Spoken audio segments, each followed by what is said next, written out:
Who's blogging these days and why? This presentation will talk about the 5 types of blogs and who's operating them and why.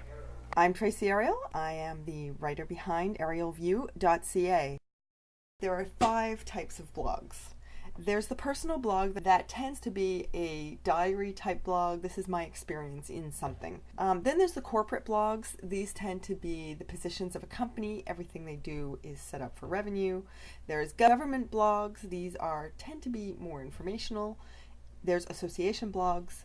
And there's collaborative blogs. The strongest personal blogs encompass an individual personality, and they have a clear brand that attracts community participation. Results can be measured in terms of page views, the time people stay on the site, or comments. I really recommend Janice Hamilton's Writing Up the Ancestors. It's a really fun blog. This is a really serious look at pulling together narrative stories about people in Janice's family and also about her research, and some of the best posts combine interesting facts about people's lives. Also Janice's adventures in finding out those information. You know, how did she go about actually finding out what these people's lives were like? And another version of a similar type blog is Chris Dunham's Genealogy. This is a really humorous look at the adventure of looking into genealogy. Another blog that I really like is Gail Deaver's Genealogy a la carte. This is a blog about all the world of genealogy from a Montreal point of view. Corporate blogs showcase the company's products and they link customers in loyal communities to increase revenue. Media companies tend to do this best because they've been exploring it for a long time. You know, things like BuzzFeed, the Huffington Post, Business Insider. Locally, CBC has done a good job of doing this. Rover.ca is starting to make its mark in the culture and arts sector.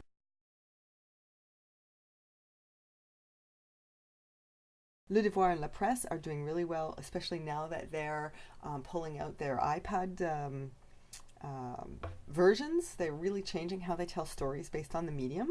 And Chapters in Indigo and Kobo also are in this area, but they're still a little bit behind the Le Devoir and La Presse. Government also, there's a lot of blogs to showcase citizen services.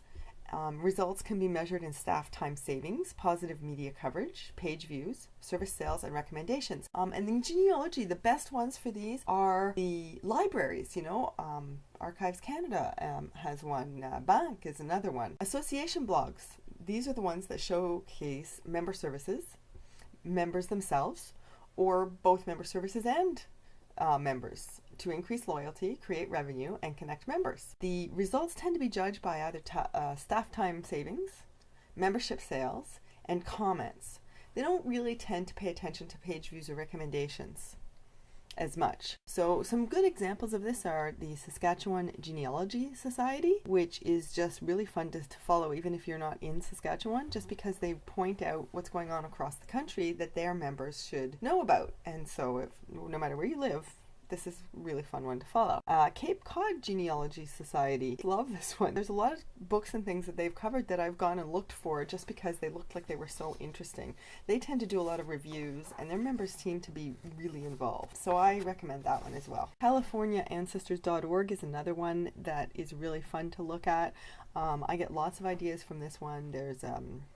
There's a fellow, you know, as you can see, there's a volunteer focused on this particular page, but they seem to be really active. And then the last category of blog is a collaborative blog. And collaborative blogs are group efforts that combine many different voices in one space. And I personally think that collaborative blogs have the most potential in terms of page views, comments, recommendations, and community building.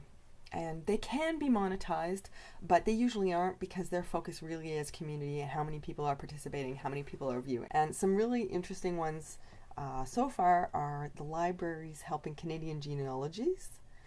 This is the Canadian Library, CanadianLibGenie.blogspot.ca, and it's got lots of different members who are participating. They tend to be in Ontario, at least so far they have been, but I think they're all over the country. Anyway, this is a really fun one to follow if you haven't seen it before. I definitely recommend it. Another fun one that I thought could be emulated by other families is V group genealogy. This started a long time ago, and actually that's why the format is a bit different than a current kind of blog, because they started it out as a group, and everybody who's researching the VO surname and any kind of variant for VO. They've created this online collaboration where people share the information that they're getting, and it's a really fun way to use online to create a virtual community. Another fairly new one is the Worldwide Genealogy blog.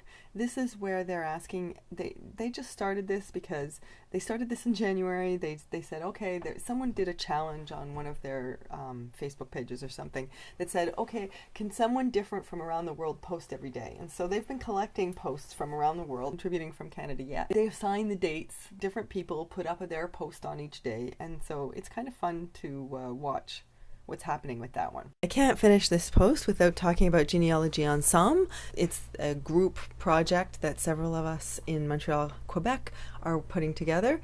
We are telling stories and talking about everything from new websites, books, local archival centers, genealogy societies, and conferences. We just want to share all of our discussions with each other and with you. It's at genealogyensemble.wordpress.com.